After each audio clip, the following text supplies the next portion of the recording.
to show you how to make a classic risotto, the base of pretty much every risotto out there. Just got to know some of the basic steps.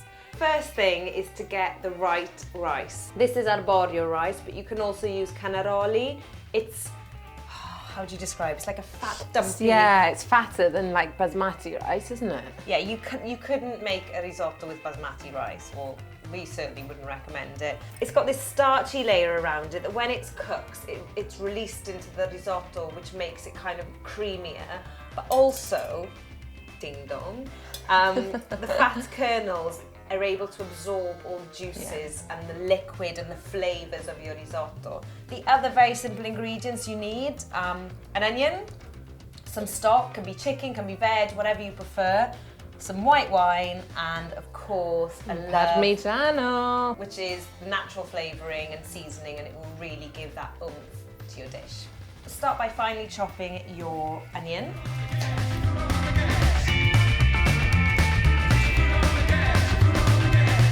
About 2 tablespoons of olive oil. Start by sweating your onions.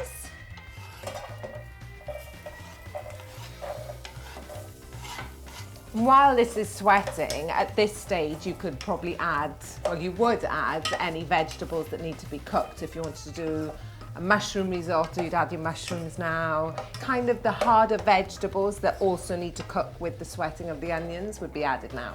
So the onion's lovely, is turning a nice kind of translucent, sweating on a slow heat. So next is our rice. You don't want to burn your rice, so just be really careful at the bottom. You don't want any of it to get directly on the heat, so keep turning it.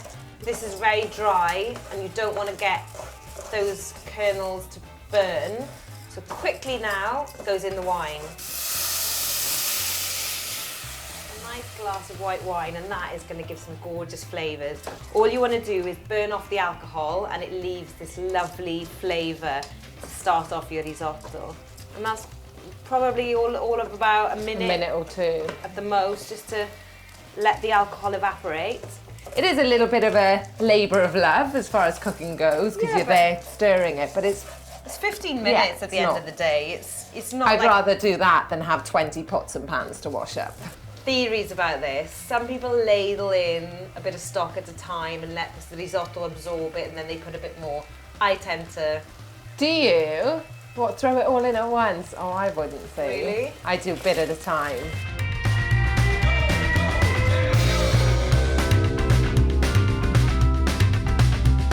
Already, just at this stage, there are so many things you could add twists to. For example, like you could add a handful of chopped basil, Herbs, chopped parsley, rosemary, bit of chili flakes.